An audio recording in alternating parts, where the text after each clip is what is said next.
নন্দীগ্রাম কিছুই পায়নি, শুধু পেয়েছে শুধু বঞ্চনা আর রাজনীতি। শুধু এখানেই আমাদের নন্দীগ্রামে ভারতবর্ষের যত পশ্চিমবঙ্গের যত রাজনীতি আছে এখানেই বোঝা যায়। 2007 সাল থেকে আমাদের এখানে যে শিল্প করার একটা প্রোগ্রাম চলছিল, সেটাকে তৎকালীন বিরোধী দল চক্রান্ত করে বেকার যুবকদের রুজিরুটির কর্মসংস্থানটাকে পুরো কেড়ে নিয়েছিল। নমস্কার, বাংলার একমাত্র অল্টারনেটিভ মিডিয়া হাউতে আপনাদের স্বাগত। আমি সঙ্গীতা রয়েছি আপনাদের সঙ্গে, দাঁড়িয়ে রয়েছি হলদি নদীর ধারে নন্দীগ্রামে। এবার নিশ্চয়ই আপনাদের মনে প্রশ্ন জাগছে যে বাংলার একমাত্র অল্টারনেটিভ মিডিয়া হাউ হঠাৎ হলদি নদীর ধারে নন্দীগ্রামে কেন? তাহলে মনে করে দিই, 2007 সালের ঘটনা নিশ্চয়ই মনে রয়েছে। যে জমি আন্দোলন, তাকে কেন্দ্র করে যে 14 জনের মৃত্যু আজও কিন্তু মানুষের মনে, মানুষের গায়ে রীতিমতো কাঁটা দেয়। এবং যে কৃষিকাজ এবং শিল্প বারবার প্রসঙ্গক্রমে উঠে এসেছে। বাংলার প্রাক্তন মুখ্যমন্ত্রী তিনি বলতেন যে কৃষি আমাদের ভিত্তি, শিল্প আমাদের ভবিষ্যৎ। এই নন্দীগ্রামে শিল্পাঞ্চল হওয়ার কথা ছিল এবং কৃষিকাজ যেভাবে বারবার কৃষিকাজের জন্য আন্দোলন, জমির জন্য যেভাবে আন্দোলন, সেই কৃষিযোগ্য জমি কি আজও কৃষিযোগ্য রয়েছে? মাছের ভেড়িতে পরিণত হয়েছে কৃষিযোগ্য জমি। আপনাদের সামনে সবটাই তুলে ধরবো। এবং যে শিল্পাঞ্চল হওয়ার কথা ছিল, হলদিয়ার পাশেই অবস্থিত নন্দীগ্রামে শিল্পাঞ্চল হলে নন্দীগ্রামবাসীর কর্মসংস্থান হতো। আজকে যেভাবে নন্দীগ্রামবাসীকে রাজ্যের বাইরে গিয়ে পরিযায়ী শ্রমিক হিসেবে কাজ করতে হচ্ছে, হয়তো সেটা হতো না। সেই সব হাল কিন্তু ফিরতো। নন্দীগ্রামবাসীর সঙ্গেই কথা বলবো যে এই কৃষি আমাদের ভিত্তি, শিল্প আমাদের ভবিষ্যৎ, আদতে কি পেল নন্দীগ্রাম? কৃষি বা শিল্প কোনোটাই কি হলো নন্দীগ্রামের? আলটিমেটলি কি পেল নন্দীগ্রামবাসীর কি কোনো লাভ হলো? জানার চেষ্টা করব, কথা বলবো তাদের সঙ্গে। কি পেল নন্দীগ্রাম? আপনারা তো বাস করছেন এত বছর ধরে। নন্দীগ্রাম কিছুই পায়নি, শুধু পেয়েছে শুধু বঞ্চনা আর রাজনীতি। শুধু এখানেই আমাদের নন্দীগ্রামে ভারতবর্ষের যত পশ্চিমবঙ্গের যত রাজনীতি আছে এখানেই বোঝা যায়। দেখলে বুঝতে পারবেন, শুধু রাজনীতি ছাড়া মানুষের কিচ্ছু নাই। কাজ কর্ম, শিল্প, চাষবাস, যে আপনারা বলছেন মাছের ভেড়ি করে মানুষ সর্বশান্ত হয়ে গেছে। এখানে একমাত্র বুদ্ধদেব ভট্টাচার্য যে মানসিকতা নিয়ে শিল্প তৈরি করেছিল, একমাত্র উপযুক্ত জায়গা শিল্প করলে মানুষের আজ হাহাকার হতো না। নন্দীগ্রামের মানুষ এখন কি পরিস্থিতিতে আছে আপনারা না এলে বুঝতে পারবেন না। নন্দীগ্রামের মানুষ আজকের কি হয়েছে, একজনও পুরুষ ছেলে বাড়িতে নাই। সমস্ত তারা পেটের দায়ে মা বাবা বোন ভাই বোনদের বাঁচানোর জন্য বিদেশে চলে গেছে পয়সা ইনকামের জন্য।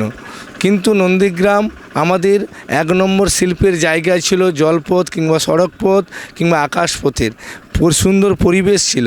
কিন্তু রাজনীতি করে মমতা ব্যানার্জি, তার সৈনিক ছিল শুভেন্দু অধিকারীর বংশ বলতে পারি।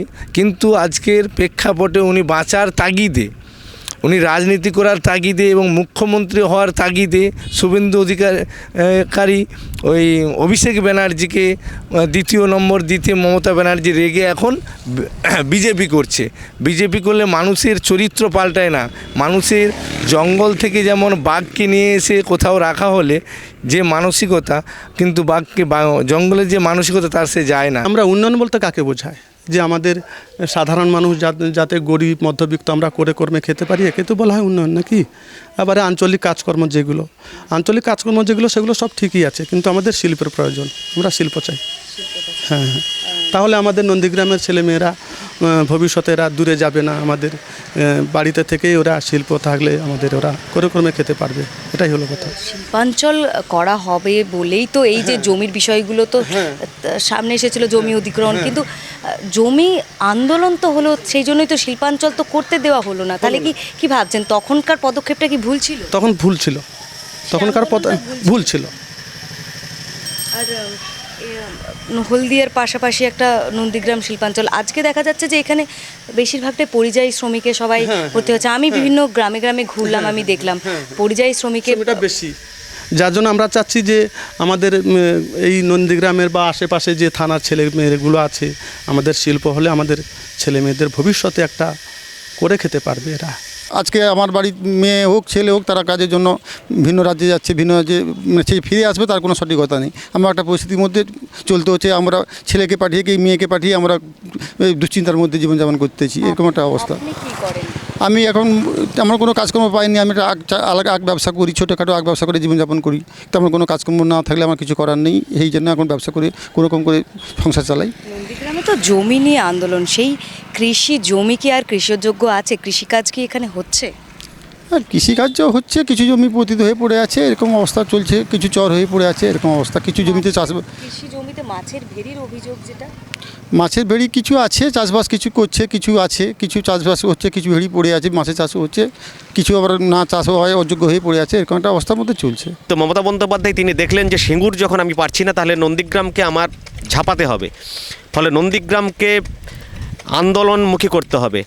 আর নন্দীগ্রামের অসংখ্য মানুষকে সেদিনকার ভুল বোঝানো হয়েছিল, নন্দীগ্রাম নাকি দোফসলি তেনফসলি জায়গা।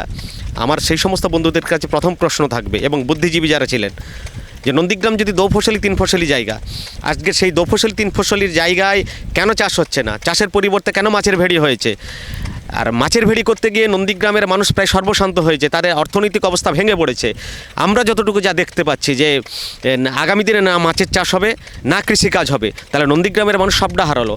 আমাদের সবথেকে যারা বড় শত্রু তারাও এখন মনে করেন যে নন্দীগ্রামের বুকে শিল্প হওয়াটা অত্যন্ত জরুরি ছিল, এবং মমতা বন্দ্যোপাধ্যায় যে একটা বৃহৎ ষড়যন্ত্র ছিল, দীর্ঘ 34 বছরের একটা সরকার, তাকে মেলাইন করতে হবে, সেই সরকারকে পরাস্ত করতে হবে, সেই সরকারকে পরাস্ত করে ক্ষমতায় আসতে হবে।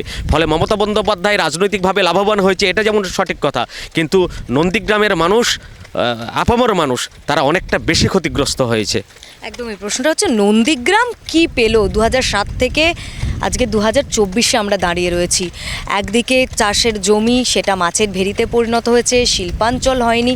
তাহলে কী অবস্থা এখন নন্দীগ্রামের মানুষ? তারা কি করছে? কর্মসংস্থানই বা কোথায়? শিক্ষা সংস্কৃতি, আজকে নন্দীগ্রামের কি হাল? যেহেতু যুব আন্দোলনের সঙ্গে আমরা যুক্ত, তো এটা হাড়ে হাড়ে আমরা টের পাচ্ছি, বুঝতে পারছি যে যুবদের ভবিষ্যৎ সেদিন ধ্বংস করে দেওয়া হয়েছে, তাদের ভবিষ্যৎ নিয়ে ছিনিমিনি খেলা হয়েছে। নন্দীগ্রামের অসংখ্য মানুষ পরিযায়ী শ্রমিক, যে সমস্ত বন্ধুরা সেদিন শিল্প করবার জন্য বাধা দিয়েছিলেন, তৃণমূলের ওই বৃহৎ ষড়যন্ত্রের সঙ্গে সামিল হয়েছিলেন, তাদের পরিবারের ছেলেটা আজকের বাড়িতে থাকতে পারছে না, কারণ তার সংসারটাকে চালানোর জন্য তাকে আমাদের রাজ্যের বাইরে কিংবা আমাদের দেশের বাইরে পাড়ি দিতে হয়েছে। আর যদি নন্দীগ্রামে শিল্প হতো, তাহলে সে তাদেরই পরিবারের ছেলেমেয়েরা আজকের নন্দীগ্রামে কাজ করতো। নন্দীগ্রামে এমন কিছু পায়নি, যা পেয়েছে তৃণমূলের মুষ্টিমেয় কিছু নেতৃত্বরা পেয়েছে, যারা এক সময়কালে বিড়ি খাবার টাকা পেত না, তারা আজকের কোটি কোটি টাকার সম্পদ গড়েছে। আর সেই কোটি কোটি টাকার সম্পদ গড়ে কেউ এখন জোড়া ফুলে আছে, কেউ আবার জোড়া ফুল পাল্টে নিয়ে এখন পদ্ম শিবিরে তারা চলে গেছে। নন্দীগ্রামের মানুষ যারা দীর্ঘ 34 বছরের সরকারকে পরিবর্তন করবার জন্য যে লড়াই, যে আন্দোলন, যে সংগ্রাম প্রতিদিন সংগঠিত করেছিল, সেই সমস্ত পরিবারের এখন যা করুণ দশা, মার্কেট থেকে লোন নিয়ে তাদের সংসার পরিচালনা করতে হচ্ছে। ফলে নন্দীগ্রামের মানুষ তেমন কোনো উপকৃত হয়নি। মেয়েরা ভাবছে আমি 1000 টাকা পেয়েছি, খুব আনন্দ, কিন্তু ছেলেদের কাছ থেকে যে রুজিটা কেড়ে নিয়েছে সেটা খুব দুঃখিত। তারা বুঝছে না যে সংসারে খরচাটা 1000 টাকা হয় না, সেটা মাস পড়লে এখন 20,000 ঠেকে যাচ্ছে। সেগুলো কোথা থেকে আসবে? সেগুলো তো আসার কোনো স্কোপই নেই। সব কলকারখানা সব কিছু বন্ধ। এই যে আমাদের এই নন্দীগ্রাম, অনেক কিছু তো হলো, কিছু হয়েছে, সেই মানুষরা আবার চলে যাচ্ছে বাইরে। এখানে কতগুলো পুরুষ এই নন্দীগ্রামে আছে, জীবিকা অর্জন করছে, সেটা আপনি খোঁজ করুন। তারপরে আমি বলবো যে এই যে 500 থেকে 1000 টাকা, এটা ভালো হয়েছে, তার আগে আমি বলতে পারছি না। দিদি, নন্দীগ্রামের স্কুলগুলোর কি অবস্থা জানতে চাইবো, আপনি একজন তো মাও বটে। হ্যাঁ, আমার ছেলেগুলোও পড়ে, প্রাইমারি স্কুলেও পড়ে। তো স্কুলে যা বলছি, স্কুলে মাস্টারের খুবই অভাব, যার জন্য ক্লাসগুলো ঠিক করে হচ্ছে না। আমি চাই যে স্কুলে মাস্টারগুলো যদি ভালো করে নিয়োগ করা হয়, যাতে বাচ্চারা পড়াশোনা করে, তবে কি হবে, আমার সরকারি স্কুলও ভালো করে চলবে। এই যে সবাই স্কুল থেকে বের করে নিয়ে প্রাইভেটভাবে দিচ্ছে, এটা তো ঠিক না। প্রাইভেট সংস্থা খুব ভালো চলছে, সেখানে খুব রমরম্বা পড়াশোনা ভালো হচ্ছে, কিন্তু না, প্রাইমারি স্কুলেও পড়াশোনা হয় যদি মাস্টাররা একটু গাইড করে আর সরকার যদি সহযোগিতা করে। এই যে খাওয়া দাওয়া ব্যবস্থা একদিকে ভালো, কিন্তু ওইটা যে সময় নষ্ট হয়ে যায়, তাতে পড়াশোনা হয় না।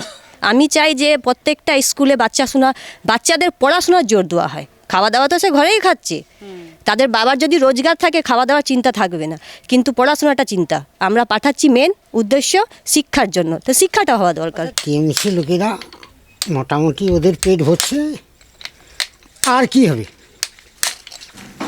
সাধারণ মানুষের কোনো লাভ হচ্ছে না, না। সাধারণ মানুষ কিছু পাচ্ছে না। কী হবে, এই তো আমার বাড়ির সামনে একজন টিএমসি করে, তার বাড়িতে পাকার ঘর পিছন উত্তর ধারে নিচে 6 লাইন টালি 3টে ভাঙছে, সে নিরাবিকার সব কিছু পেয়েছে। আর আমার ঘরে 1200 টালি 900 টালি ভাঙছে, একটাও আজও পর্যন্ত কিছু পাইনি। 2007 সাল থেকে আমাদের এখানে যে শিল্প করার একটা প্রোগ্রাম চলছিল, সেটাকে তৎকালীন বিরোধী দল চক্রান্ত করে বেকার যুবকদের রুজিরুটির মানে কর্মসংস্থানটাকে পুরো কেড়ে নিয়েছিল। তারপরে জনগণ বিশ্বাস করে তৎকালীন বিরোধী দলকে ক্ষমতায় নিয়ে এলো। তারপরে আমরা দেখলাম যে এখানে আমাদের যে 3 ফসলি জমি ছিল, সেখানে শিল্প করতে দিল না 3 ফসলি চাষের নামে। কিন্তু এখন দেখছি বর্তমান যারা শাসন ক্ষমতায় আছেন, তাদের নেতাগুলো সমস্ত জমিকে আর কোনো এক ফসলিও করতে দিচ্ছে না, তারা দিয়ে চাষ হচ্ছে না। কোনো চাষ আর করতে দিচ্ছে না। তারা নিয়ে কী করলো, ভেড়ি তৈরি করছে, মাছের ভেড়ি তৈরি করেছে। আপনি দেখুন, আপনি একটু এই নন্দীগ্রামে ঘুরলে দেখতে পাবেন যে বিঘের পর বিঘে জমি এখন আর চাষ নয়, ভেড়ি হচ্ছে। যদি কোনো গরিব চাষি না দেয়, তাকে নানাবিধ ভয় ভ্রান্তি, ধমকানো চমকানো, এইগুলো দেখিয়ে তাদের কাছ থেকে জমিগুলোকে কম মূল্যে কিনে নিচ্ছে নেতারা। আচ্ছা, ভালো দিনের আশাই তো বাম সরকারের বিরোধিতা করা হয়েছিল, নন্দীগ্রাম আন্দোলন আমরা সবাই জানি।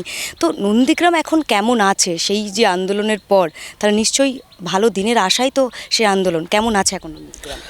দেখুন, হয়তো আমরা সাধারণ নাগরিক বিশ্বাস করেছিলাম, কিন্তু দেখা গেল কি যে বর্তমান আমাদের এই পূর্ব মেদিনীপুরের বা বর্তমান যে বিরোধী দলনেতা শুভেন্দু অধিকারী, তার নেতৃত্বে নন্দীগ্রামের শেখ আবু সুফিয়ান, আবু তাহের, শেখ খুশনবী, শেখ সাহুদ্দি, এদের নেতৃত্বে পুরো নন্দীগ্রামটাকে অন্যায়ের একটা মুক্তাঞ্চল গড়ে তোলে।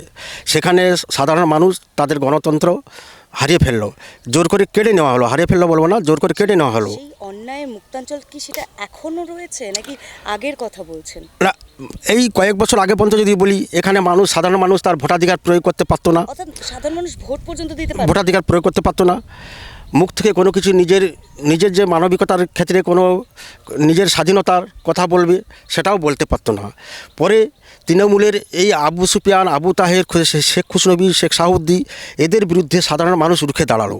সাধারণ মানুষ রুখে দাঁড়িয়ে আপাতত সাধারণ মানুষই মুক্তাঞ্চল থেকে আবার স্বাধীন নন্দীগ্রামকে দেখতে পেয়েছে। এখন আপাতত মানুষ আমরা শান্তিতে আছি। সারা দিন নন্দীগ্রামে হাও, কথা বললো নন্দীগ্রামবাসীদের সঙ্গে। চাষযোগ্য জমি তৈরি হয়েছে মাছের ভেড়িতে, বিঘার পর বিঘা জমি মাছের ভেড়িতে পরিণত হয়েছে। এবং এখানকার শিক্ষা ব্যবস্থা হোক বা কর্মসংস্থান বা শিল্প, কোনোটাই যে হয়নি। এবং কিভাবে 2008 সাল থেকে 2024 সালে এসে আজকে কি পরিস্থিতি, সাধারণ মানুষের সঙ্গে আমরা কথা বলেছি, তুলে ধরার চেষ্টা করেছি। এবার বাকিটা আপনাদের উপরে আমরা ছেড়ে দিচ্ছি। আপনাদের কি মতামত, কি পেল নন্দীগ্রাম, আপনারাও জানান আমাদের কমেন্ট বক্সে। আর অল্টারনেটিভ সমস্ত নিউজ জানতে দেখতে অবশ্যই চোখ রাখুন হাওয়ের পর্দায়।